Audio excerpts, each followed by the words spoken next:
Acabamos de cantar, arranca de raíz. Esta semana leía acerca de lo importante que es cuando nosotros pedimos algo a Dios. Y a veces nosotros estamos diciendo, Señor, quiero hacer tu voluntad.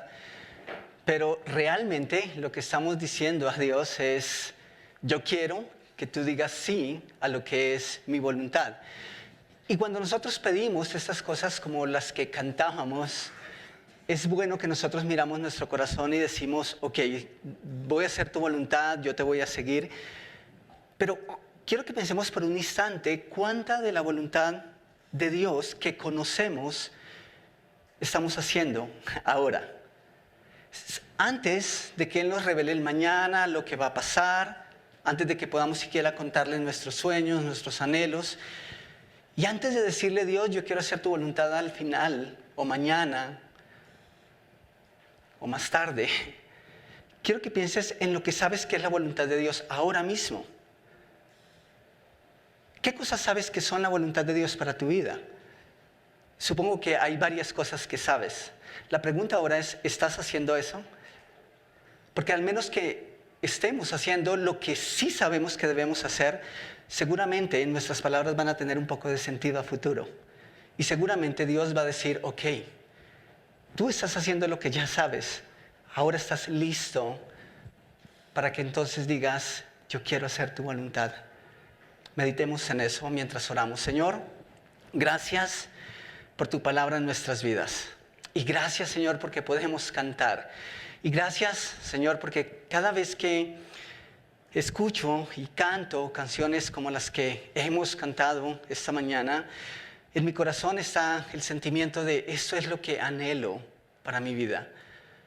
Y siempre está ese deseo de poder decirte, esto es lo que estoy haciendo.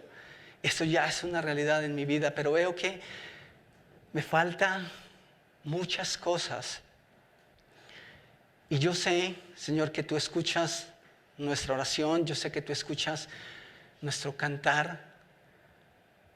Y yo te ruego, Señor, que antes que nosotros pensamos y antes que nosotros volvemos a cantar cosas como quiero hacer tu voluntad y quiero que me digas y que me señales el camino, yo quiero que tú nos ayudes a enfocar en la voluntad que ya conocemos de ti, en esas cosas que tú has puesto de manera clara en nuestra vida y que nosotros podemos cantar y que podemos pedirte a futuro con base en eso que ya está pasando.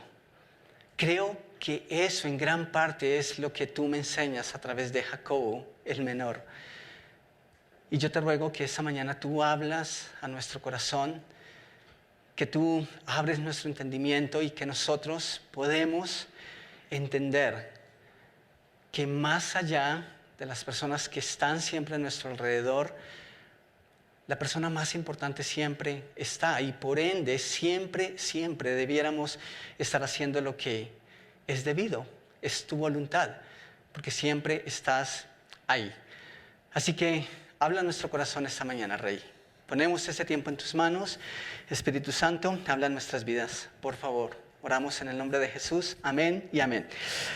Ok, buenos días. ¿Cómo están? Espero que ustedes están muy bien. Esta mañana continuamos con nuestra serie de 12, una serie mejor basada en el perfil de cada uno de los que conformaron, de cada uno de esos hombres que conformaron el grupo especial o más íntimo de apóstoles. Sí, ciertamente hubo otros discípulos, muchos discípulos, ¿cierto? Pero cuando hablamos de apóstoles, de esos que Jesús usó de manera especial, hablamos de un grupo de 12 y en los evangelios nosotros podemos ver reiteradamente que Jesús estaba con los 12. Y hoy nos introducimos en el último grupo de los apóstoles. Y ustedes dirán, ok, ¿cuántos grupos habían? ¿No acabas de decir que fueron 12? Ustedes recordarán que dentro de ese grupo de 12 habían subgrupos. Y a Jesús le gustaban las roscas. Eso es lo que muchos dirían, ¿cierto? Y a veces pensamos esas cosas, pero habían subgrupos dentro del grupo de 12, sin que eso fuera algo malo. tiene mucho sentido porque realmente cuando hablamos de esos subgrupos tienen que ver con la capacidad de influencia. Y eso es claramente legible en toda la Escritura, especialmente en el Nuevo Testamento. Es como si simplemente están en orden de influencia. Y podemos ver con claridad 3 grupos, 4, 8 y 12. Y hoy nos estamos introduciendo en ese último grupo de 12. Entonces, el primer grupo, por ejemplo, ¿recuerdan ustedes quiénes lo conformaban? Estaba Pedro, estaba Andrés, que era el hermano de ¿quién? De Pedro. Estaba Juan, ¿cierto? Que escribió el Evangelio de Juan. ¿Y qué más escribió Juan? El Apocalipsis. ¿Y qué más escribió Juan? 3 epístolas, 3 cartas. ¿Qué escribió Pedro? Escribió 3 cartas, ¿cierto? Y uno empieza a mirar esos hombres. ¿Se recuerdan ustedes cómo apodaban a Jacobo, el hermano de Juan? El hijo del trueno. ¿Por qué? ¿Porque era dulce y tierno? No, porque tenía un temperamento, una personalidad que le caracterizaba, ¿cierto? Así que ese primer grupo fue, dentro de los 12, el grupo líder. Está en la Escritura, podemos leerlo con bastante claridad. Luego tenemos al segundo grupo. ¿Por quién estaba conformado? ¿Por quién está conformado? Natanael, ¿quién más? Felipe. ¿Recuerdan quién llevó a Natanael a Jesús? Felipe. ¿Quién más? Leví o Mateo. Y el que vimos el domingo pasado, ¿recuerdan? Tomás, ¿cierto? Que a propósito, siempre hemos tildado y hemos puesto el rótulo en el pecho de Tomás como el incrédulo, ¿cierto? Pero recuerden que no es incredulidad lo de Tomás, es más bien pesimismo. Si hablamos de incredulidad o de falta de fe, mira, Tomás nos da cátedra a más de uno. Porque Tomás no duda. De hecho, leíamos que los discípulos le estaban diciendo a Jesús, Jesús, si volvemos a Jerusalén, corremos peligro. Acabamos de salir de allá huyendo porque la gente te iba a prender. Así que, ¿qué sentido tiene que volvamos a Jerusalén? Y Jesús les dice, vamos. Bueno, no iban a Jerusalén, iban a Betania, que estaba cerca de Jerusalén, porque Jesús iba a sanar a Lázaro. Esa es la historia de Lázaro. Y Tomás dice, vamos todos, para que muramos con él. ¿Dudaba Tomás? No, estaba seguro de lo que quería. Más bien, Tomás tenía ese rasgo distintivo de ver todo lo negativo, de ver el panorama siempre gris, oscuro, siempre proyectaba lo peor. Ok, Jesús, tú dices que vamos allá, vamos a morir, vamos. Vamos a morir, pero vamos. Es el amigo que dice, mira cómo está el clima. Yo creo que esa nube es pasajera, vamos. No, al contrario. Uno está motivadísimo, diciendo, vamos, no va a pasar nada. Y esa persona dice, va a llover, toda la semana ha llovido. Va a llover, no salgamos. También ponemos el ejemplo del carro, ¿no? Ese carro tiene un sonido raro, no nos arriesguemos. Nos vamos a quedar en el camino. ¿Por qué? Porque siempre estamos viendo o pensando o enfocando en lo que es negativo. Ahora, existe un tercer grupo. Un tercer grupo de 4. El noveno, el décimo, el onceavo, se diría, y el duodécimo, ¿cierto? ¿Quiénes están ahí? Ahí no es tan conocido, ¿cierto? Son los menos conocidos. Y el segundo grupo es menos importante que el primero, pero más importante que el último. Bueno, no hablemos de importancia, hablemos de liderazgo, de capacidad de influencia. Y eso no tiene que ver con que valían más o valían menos. Pero ¿quiénes están ahí? Está Jacobo, el menor. Habían 2 Jacobos dentro del grupo. Cuarto, que es dentro del grupo de los discípulos, y ese Jacobo es el que nos ocupa hoy. Pero también estaba un Judas, que no es el Iscariote, y estaba San Judas, sí. Había otro Judas, bueno, no, ese es San Judas, que no es el Iscariote, y estaba Judas el traidor, ¿cierto? Y había un celote. Estaba Simón el celote. Interesantemente, lo que llamaríamos hoy un es guerrillero, sí, por decirlo de alguna manera, y si queremos ser consecuentes. Y eso es interesante. Pero hoy nos vamos a enfocar en Jacobo, el hijo de Alfeo, o simplemente, no sé por qué tenía ese nombre, el papá de él, pero vamos a ocuparnos hoy de este hombre. Así que vamos al Evangelio de Juan, vamos al capítulo 6, vamos a mirar algunos versículos del capítulo 6. Y creo que eso es importante que nosotros lo tengamos en cuenta para introducirnos especialmente en este último grupo de 4 hombres. Y especialmente es especial que lo tengamos en cuenta porque he dicho que ese es el grupo menos conocido de todos los apóstoles, excepto ¿por quién? Por Judas el traidor, ¿cierto? Ok, entonces vamos a Juan capítulo 6, versículo 60 y vamos a luego a saltarnos. Pero el versículo 60, bueno, un poco del contexto, Jesús está enseñando acerca del reino y acerca del precio de seguirle. Así como cantábamos hace un ratico, voy a seguirte, ok, eso tiene un precio, ¿sí? Y espero que ustedes son conscientes de ese precio. Y Jesús está hablándole a la gente de eso y ha hecho milagros, ha hecho señales. Y los fariseos, los escribas, los sacerdotes no tienen problema con los milagros de Jesús. El problema es cuando Jesús se autoproclama Dios. Y por eso están buscando prender a Jesús, van a asesinarle, están planeando su muerte y Jesús les está hablando de lo que implica seguirle. Y noten la reacción de algunos. En el versículo 60 de Juan 6 dice, al oírlas, o sea, esas palabras de Jesús, muchos de sus discípulos dijeron, dura es esta palabra. Algunas personas llegan a nuestra iglesia y de pronto sí, escuchan hablar de pecado. Y escuchan que Dios nos ha llamado para empezar a hacer correcciones en nuestra vida. Y dicen, ok, yo no quiero que se me metan al rancho. Pero hay otro número de personas que están dispuestas a hablar a las personas de lo que quieren escuchar. Jesús no era esas personas. Y Jesús está hablándoles cosas duras, cosas fuertes, y no fueron pocos. Muchos de sus discípulos ahora se estaban preguntando, ¿dura? O se estaban diciendo, ¿dura es esta palabra? Wow, ¿en serio? Seguir a Jesús es muy difícil. Y notan lo que se dicen después. ¿Quién la puede oír? Avancemos al versículo 66. Después de esto, ¿cuántos? Muchos de sus discípulos volvieron ¿a dónde? Atrás.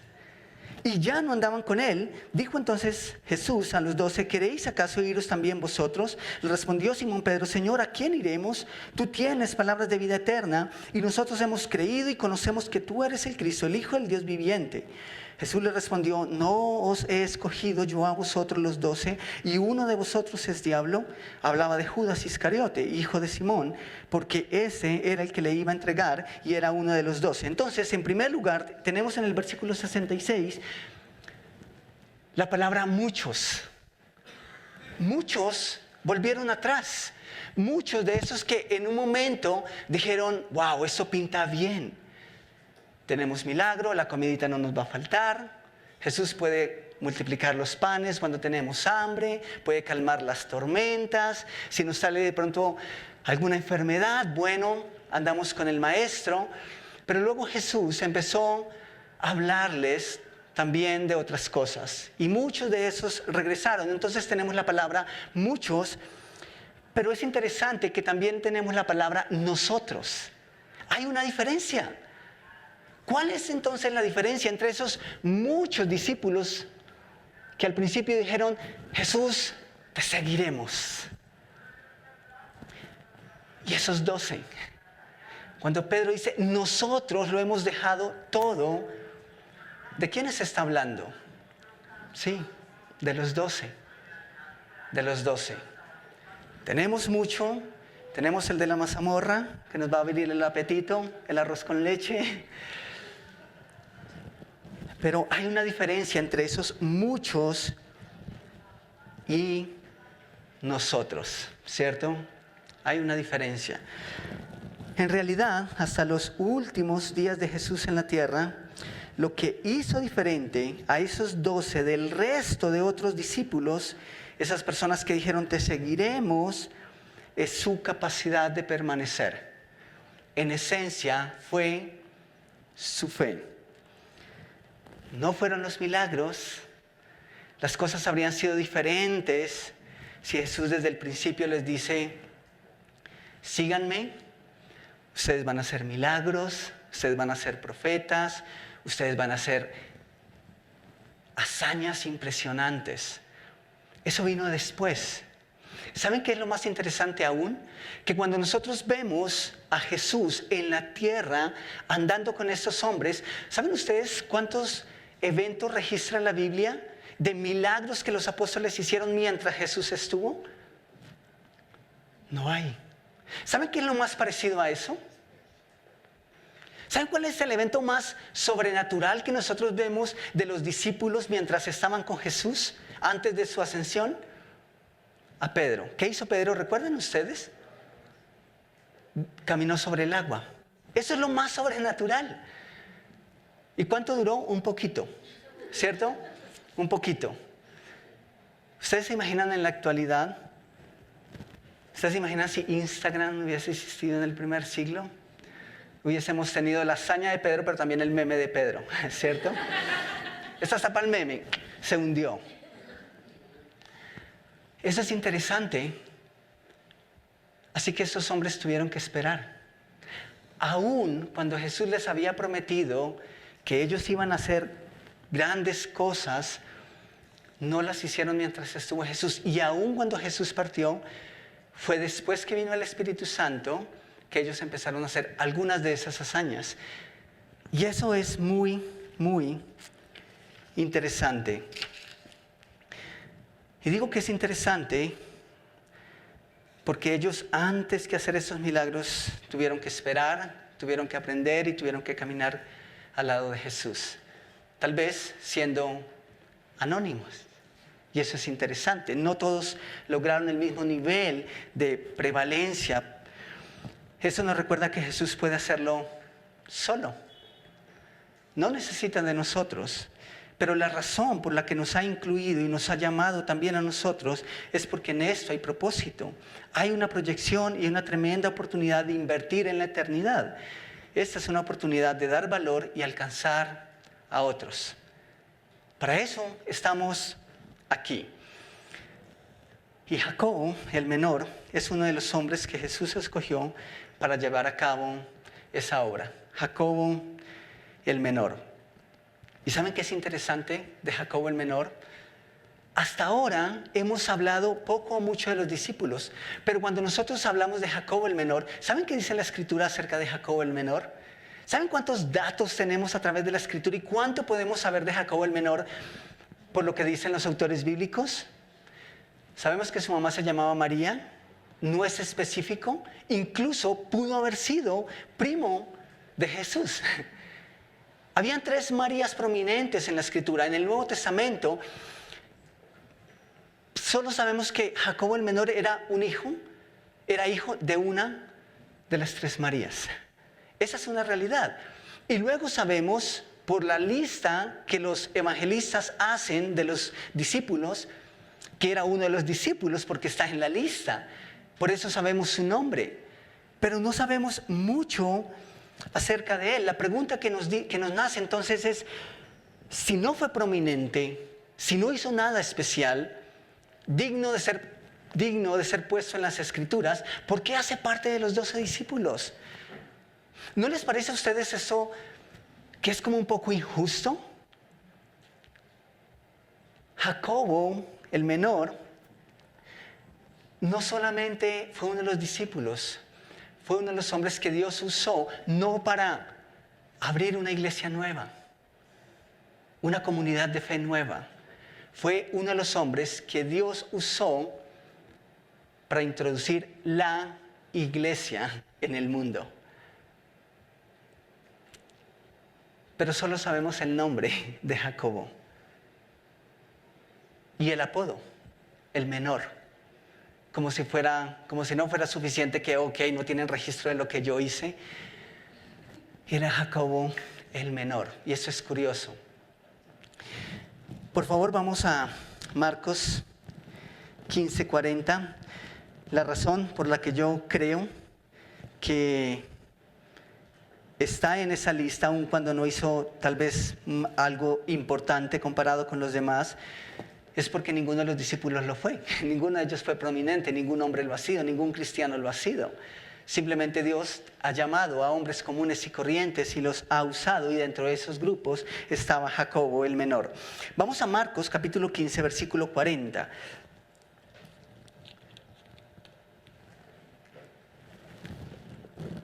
Y eso es lo que más sabemos.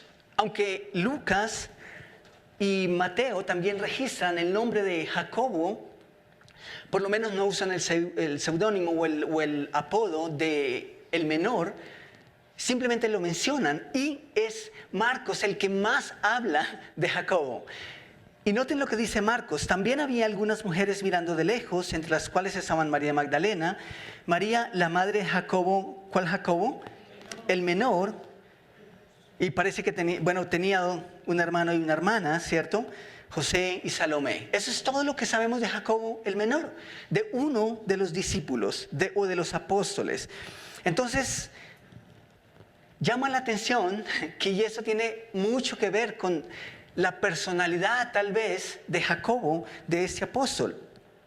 Y hay varias interpretaciones, por lo menos vamos a rescatar dos, acerca de por qué se le conocía como el menor. La palabra griega para menor es micros, y eso es conocido para nosotros, ¿cierto? Hablamos de cosas pequeñas, microscópicas, pero menor significa micros, que literalmente quiere decir pequeño. Jacobo el pequeño, Jacobito. Entonces, por un lado, podemos decir que el significado primario o el primer significado se deba a que era pequeño de estatura. Era un hombre pequeño. ¿Ustedes tienen amigos pequeños que no superan los 1,50? ¿Sí? 1,5 metros. Hablo de amigos porque sí tengo una amiga. Conozco a alguien.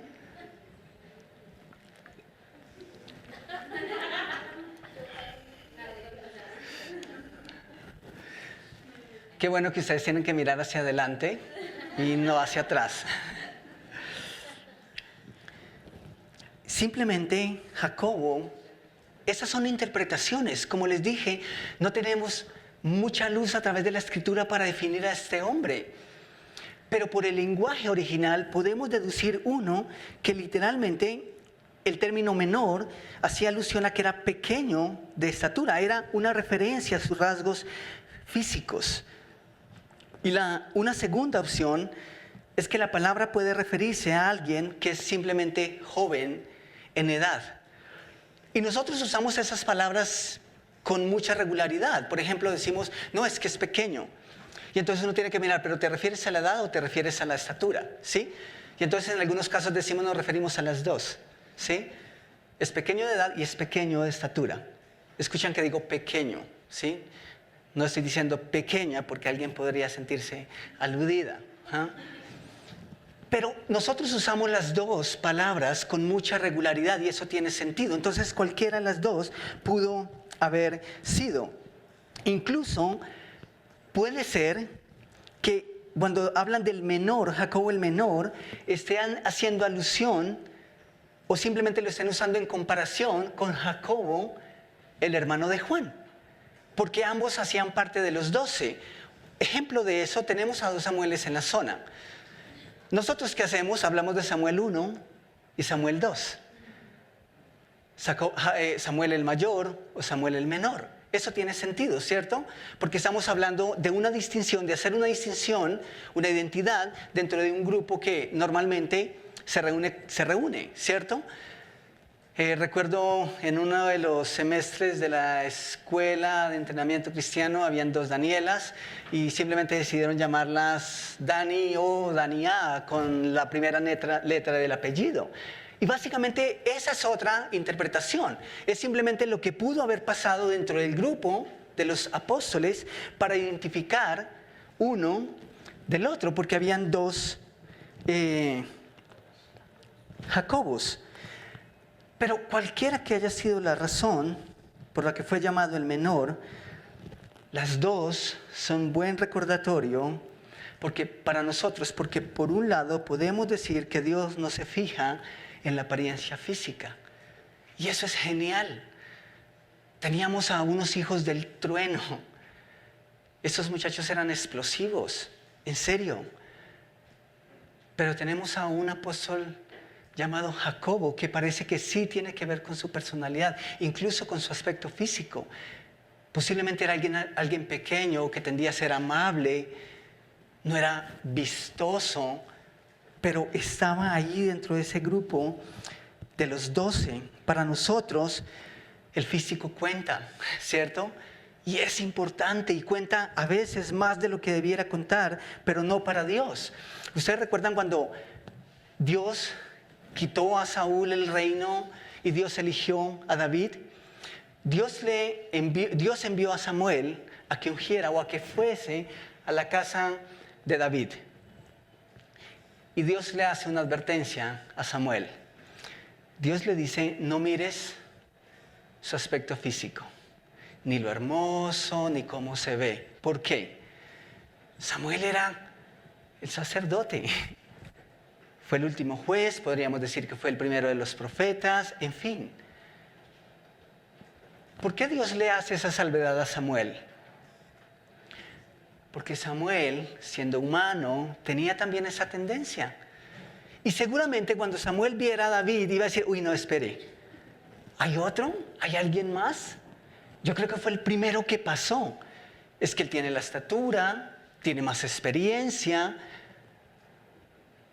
pero no. Era David, el menor de la manada. Y eso es interesante, pero Samuel estaba tal vez en la misma posición de muchos de nosotros, para quienes la apariencia cuenta demasiado, ¿cierto?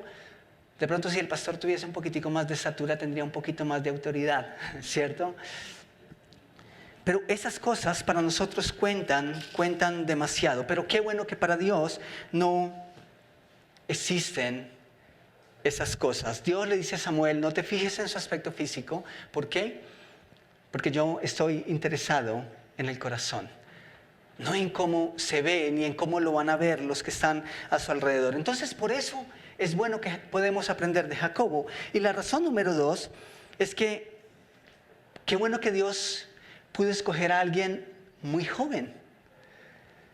Si aceptamos que el término menor fue usado en alusión o en concordancia con su edad, qué bueno que Dios escogió a un hombre joven, o que los demás consideraban de pronto pequeño, no solo de estatura, sino también de edad posiblemente, para ser grupo y parte del evento y el proyecto más ambicioso que haya existido sobre la tierra jamás, que es la iglesia.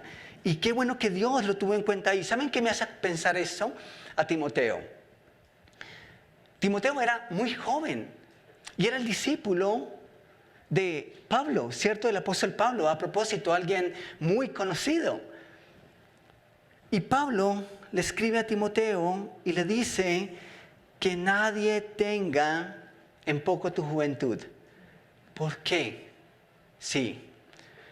De una u otra forma, Timoteo, siendo joven, estaba en medio de una congregación de personas que le daban demasiada importancia a la experiencia, ¿sí? Y Pablo le dice, nadie tengas, y tú tampoco te lo creas. Más bien, escudriña la escritura, prepárate, estudia, Pero parecía que las personas no le tenían o simplemente menospreciaban a Timoteo porque era joven, porque era pequeño de edad. Lo interesante es que el mismo Pablo, ¿saben ustedes lo que significa en latín el nombre Paulus? Pablo, pequeño. Literalmente es pequeño. ¿Y saben ustedes en el hebreo lo que significa Saulo? ¿Recuerdan ustedes que Saulo y Pablo son el mismo? ¿Saben lo que significa Saulo? O mejor, ¿saben quién más llamaba Saulo? ¿Recuerdan ustedes a Saúl? Es el mismo nombre en el lenguaje hebreo. ¿Y cómo era Saúl en el Antiguo Testamento? ¿Ustedes recuerdan? Sí, era grande, un hombre de guerra, un hombre de batalla. ¿Y por qué Pablo escoge que ya no va a ser Saulo, sino Pablo? Eso es interesante. Pablo pudo haberse quedado con el Saulo. Después de todo, Israel recordaba que su primer rey sobre la tierra, o hombre, había sido uno de los hombres más grandes, hablando físicamente, de toda la nación. Pero Pablo parece que a modo personal, y eso es algo que vamos a ver en la siguiente serie, que trata con la vida de Pablo, un hombre fuera de serie, Pablo escogió llamarse, o que le llamaran Pablo, pequeño. Eso es interesante. Y Pablo está hablando a Timoteo y le está diciendo que nadie tenga en poco tu juventud. Y quiero que vayamos a 2 Corintios capítulo 10, versículos 1 y 2.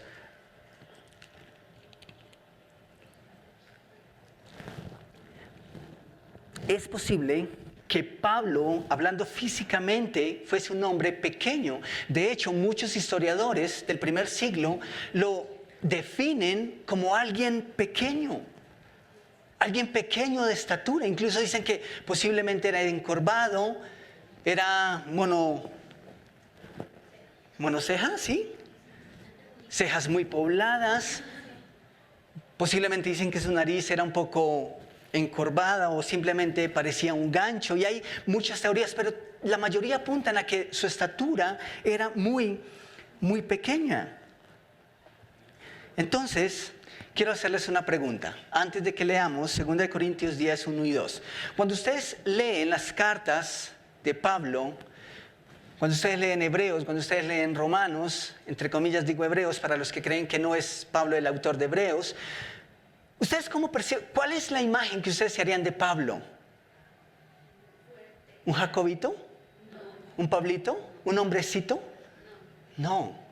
Cuando yo leo los escritos de Pablo, me imagino a un tipo como el pastor José Elingo, algo así por el estilo. Alguien grande, alguien con un vozarrón impresionante, alguien que tú ves a lo lejos y dices, wow, llegó Pablo. Listo. Me imagino esas cosas por la forma en que escribe. ¿Saben? Vamos ahí a 2 Corintios capítulo 10, versículo 1. Dice, ahora yo, Pablo, les ruego, ¿con qué? Con la ternura. Sí, no podemos quedarnos solamente en 2 Corintios y 1 Corintios, en algunos capítulos. Pablo, porque amaba a sus hermanos, también a veces hablaba las palabras que hablaba y escribía las palabras que escribía. Entonces dice, con la ternura y bondad de Cristo, aunque me doy cuenta, ¿de qué? De que piensan que soy tímido en persona y ¿qué? Muy valiente cuando escribes, claro, porque el papel puede con todo, ¿cierto? Entonces algunas personas, y literalmente eso es lo que significa acá, y eso es lo que Pablo está diciendo. Pablo está usando el sarcasmo, él es el maestro del sarcasmo, y está diciendo, he escuchado que ustedes rumoran, que ustedes dicen, claro, mírenlo cómo escribe. Es valiente escribiendo, pero si lo viéramos en persona, es débil, es tímido, no es digno de ser un apóstol. Los detractores de Pablo, los enemigos de Pablo, le acusaban de que era demasiado tímido, posiblemente pequeño, para ser llamado un apóstol. ¿Saben algo interesante? Pablo no tuvo problema con eso, nunca tuvo problema con eso. ¿Saben cómo se define Pablo a sí mismo? El más grande de los apóstoles. No, el más pequeño de todos los apóstoles. Él escribió eso de su puño y letra. No tenía problemas con eso. ¿Quiénes tenían problemas con esto? Sí, la iglesia, las personas. Y entonces Pablo les está diciendo, ok, ustedes dicen que parezco que escribo muy fuerte, pero que cuando estoy en persona Parece que soy tímido, parece que soy débil. Versículo 2, pues bien, les suplico ahora para que cuando vaya no tenga que ser atrevido con los que piensan que actuamos con intenciones humanas, y simplemente sigue escribiendo. Bueno, qué bueno que Dios escogió hombres pequeños, que escogió hombres jóvenes y que no se fijó en su físico, ¿sí? Algunos de ustedes están pensando, sí, lo sabemos, lo vemos cada domingo, Dios no se fija en eso, ¿cierto? Qué bueno que fue así. Eso me da esperanza y seguramente nos abre una puerta grandísima a muchos de nosotros aquí esta mañana. Entonces, volviendo a la pregunta inicial, ¿por qué es que Jacobo está ahí aun cuando Jacobo no es nadie prominente y no hizo grandes cosas? Yo creo que Jacobo está ahí, el menor, para recordarnos, o porque Dios desea recordarnos a nosotros que no se trata de nosotros, sino que se trata de Él, se trata de Dios. Jacobo ciertamente fue usado por Dios. El hecho de que los autores bíblicos del Nuevo Testamento no hayan incluido en sus escritos las obras no significa que él no fue importante, no significa que no contó. Más bien, podemos pensar en dos cosas cuando entendemos esa realidad. La primera es entender que nuestro llamado no es a brillar con luz propia. Eso es lo que nos dice la sociedad. Tienes que brillar con luz propia. Hazlo por ti mismo, hazlo por ti misma. Algunos brillan por su ausencia también. Pero ese es el mensaje que va en contra del mensaje de Jesús. El mensaje en la Biblia es: tú fuiste llamado a dejar que la luz de Jesús brille. No brillamos con luz propia. Es la luz de Jesús que brilla a través de nosotros. Y es posible que esa sea una de las razones por las que no conocemos ninguna de las obras de Jacobo el menor. Porque tenemos la tendencia a llevarnos la gloria a nosotros. Pensamos que cuando actuamos para Cristo y por amor a su iglesia y por amor a nuestro prójimo o a nuestro próximo, y digo nuestro próximo porque a veces pensamos que el prójimo es nuestro hermano espiritual. Y no, hablamos de nuestro próximo, ¿sí? ¿Y quién es tu próximo cuando vas en Transmilenio? Sí, es tu hermano, es el que está a tu lado, ¿sí? Y cuando estás en la avenida, cuando estás en tu trabajo, cuando estás en cualquier lado.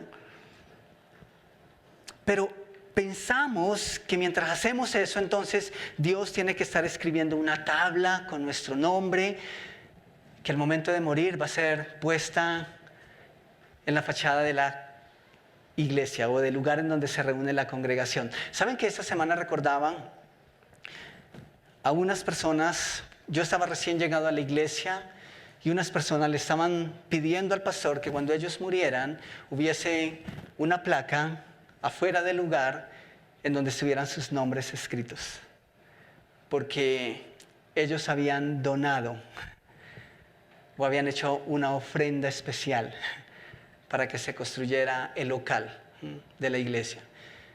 Y ellos dijeron, literalmente, queremos que nos hagan una placa. Queremos que nuestros nombres estén ahí. Qué bueno que Jacobo no es como estas personas. Todos estos hombres tienen una recompensa. Pero tienen una recompensa que no recibieron estando aquí en la tierra. Tienen una recompensa y tienen un monumento en la ciudad eterna. En la eternidad lo van a tener, pero no aquí.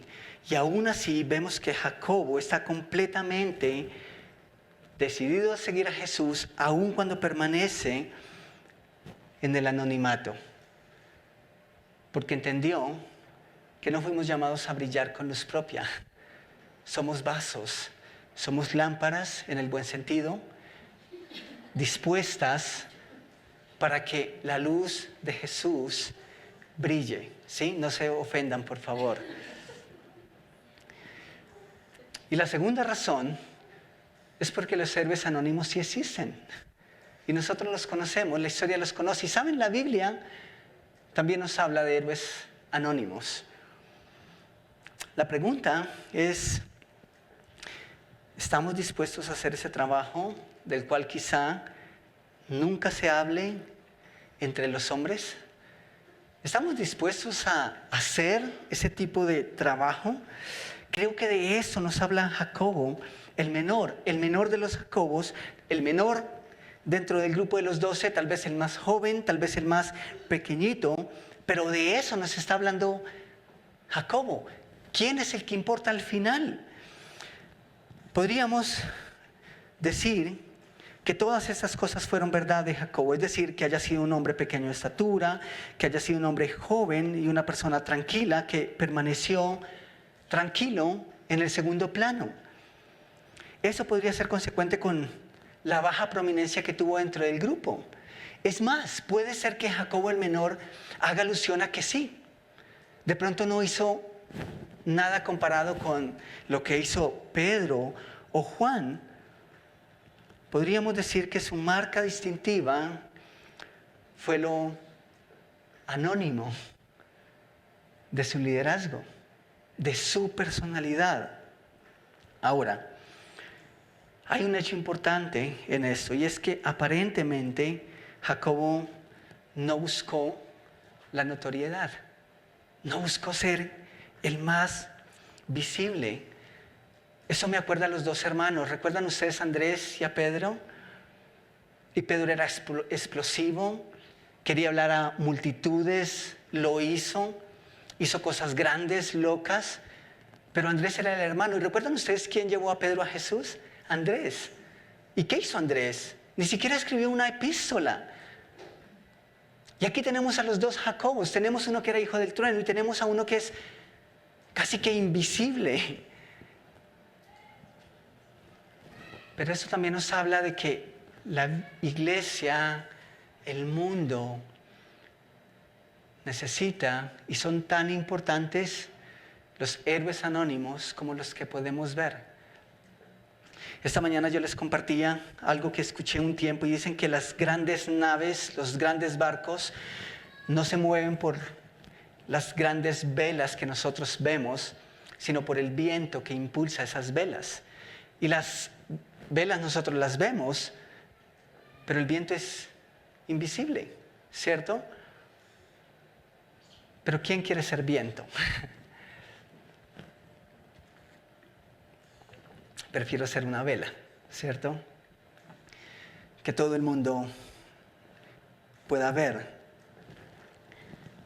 Jacobo no tuvo un liderazgo destacado, ni formuló preguntas importantes, no demostró una vehemencia para hablar como si otros, solo queda su nombre, mientras que su vida y sus obras quedan, ¿en dónde?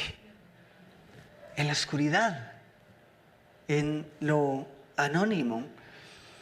Lo bueno es que solo allá hay una persona que puede ver. Y al final de todo, es lo único que importa. Al final de todo y al final lo que cuenta es que Dios es quien nos ve y que es Dios quien toma nota de lo que hacemos y lo que decimos. ¿Recuerdan ustedes Hebreos 11, el hall de la fe, el hall de la fama en la Biblia, donde están los grandes hombres y mujeres que hicieron grandes cosas? En el versículo 32, el autor dice, ¿y qué más digo?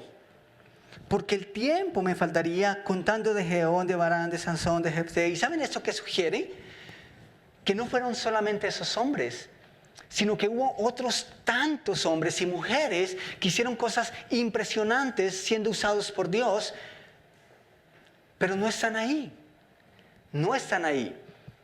¿Les importó? No, ciertamente no les importó porque entendieron que Dios lo ve todo y que eso es lo que importa al final. Y entendieron, como alguien dijo, Dios no es deudor de nadie. Y Dios no se queda con nada. Sea lo que hagas malo en secreto o sea lo que hagas bueno en secreto. Por fe, Jacobo el menor, el pequeño, quizá el de menor influencia entre todos los apóstoles, aceptó el desafío y siguió a Jesús. Él fue uno entre los 12. Por alguna razón, Jesús lo llamó y lo usó para poner su iglesia en el mundo. Efesios capítulo 6, versículos 5 al 8, nos recuerda tal vez lo que había en el corazón y cuál era el sentir de Jacobo el menor. Pablo les dice: siervos, obedeced a vuestros amos terrenales con temor y temblor, con sencillez de corazón, de vuestro corazón. ¿Como a quién? Como a Cristo. Esa es la clave de todo. No sirviendo al ojo como los que quieren agradar, ¿a quiénes?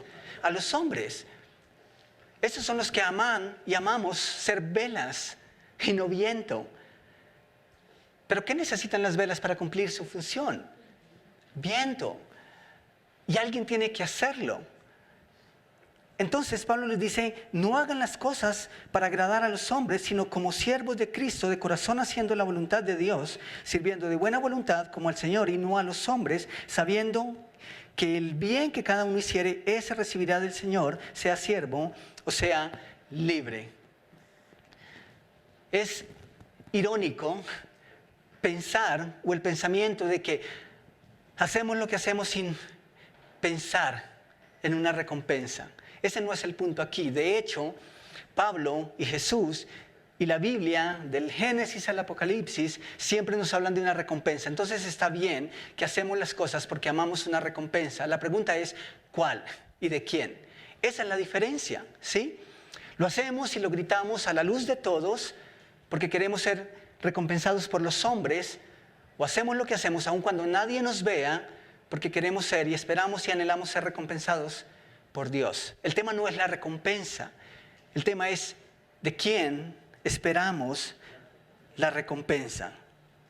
Entonces, Dios nos insta a dejar morir esos deseos vanos, porque finalmente no es el vaso sino el alfarero, no es el vaso sino el maestro el que importa, el que merece toda la gloria. Jacobo pudo haber reclamado algo después de todo, ¿cierto? Después de todo fue llamado uno de los 12 apóstoles.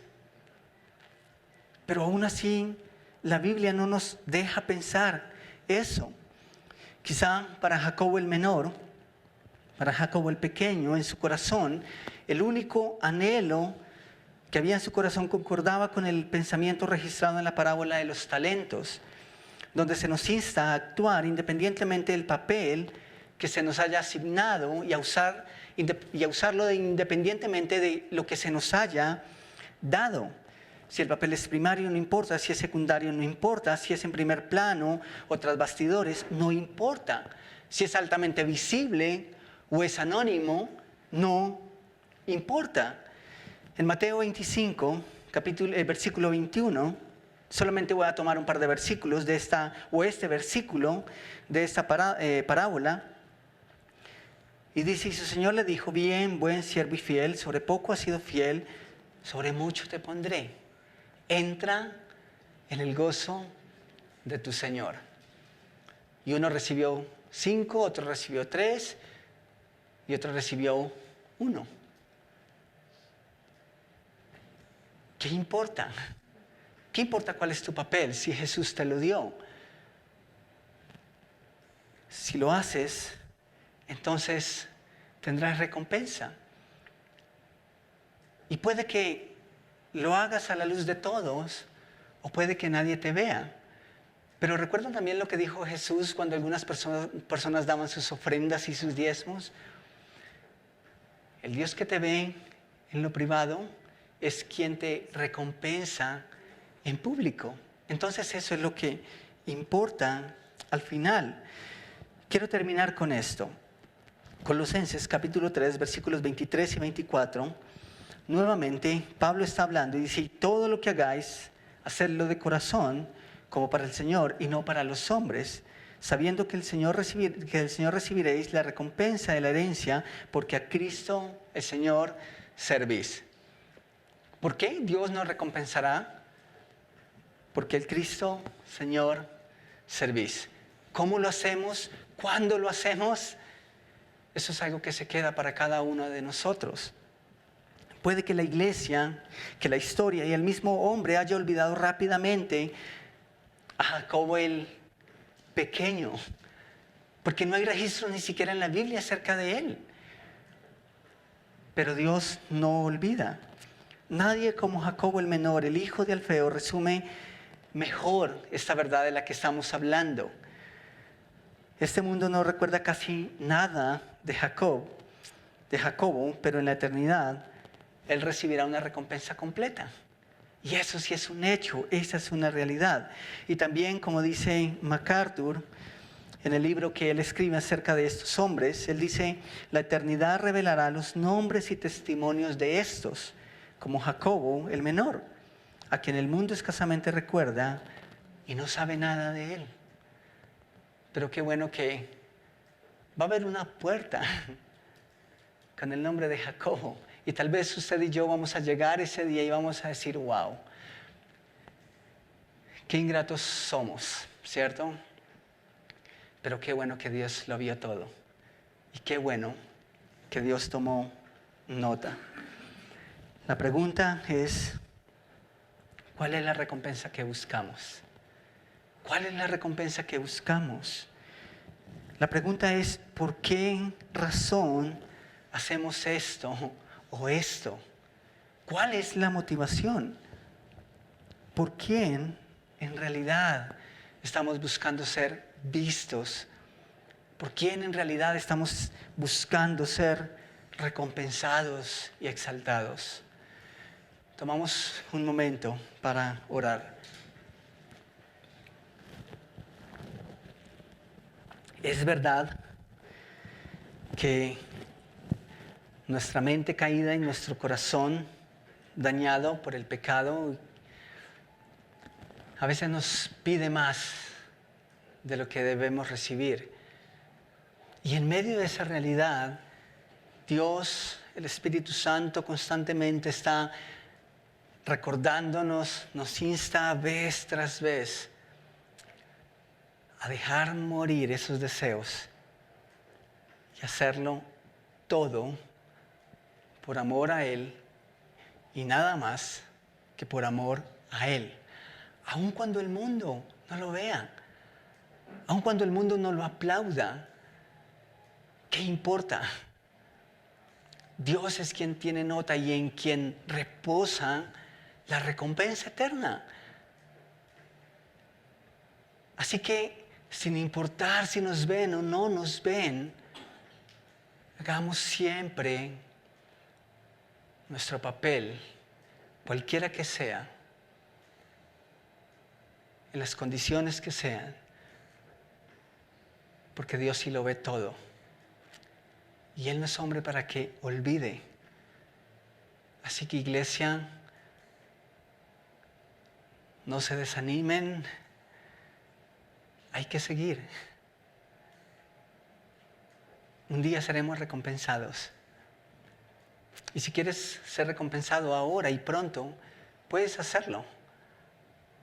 Pero ten la seguridad de que esas recompensas pasan rapidito. Lo que prevalece, lo que perdura, a veces toma su tiempo, pero vale la pena. Mi Señor, gracias por Jacobo, gracias por usarlo y gracias por recordarnos a través de él que tú sí lo ves todo y que en realidad nosotros no somos llamados nuevamente a compararnos con lo que hizo alguien más, sino que al final seremos llamados a cuentas por ti para responder si usamos o no lo que pusiste en nuestras manos. Independiente si nos veían o simplemente pasamos desapercibidos por el ojo del hombre.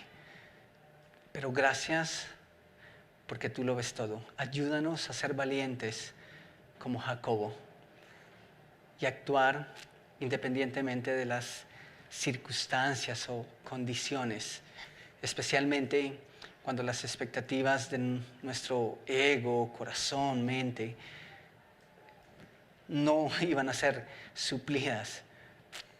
Muchas gracias por hombres como él, Señor. Nos enseñan muchísimo y nos recuerdan a quién servimos.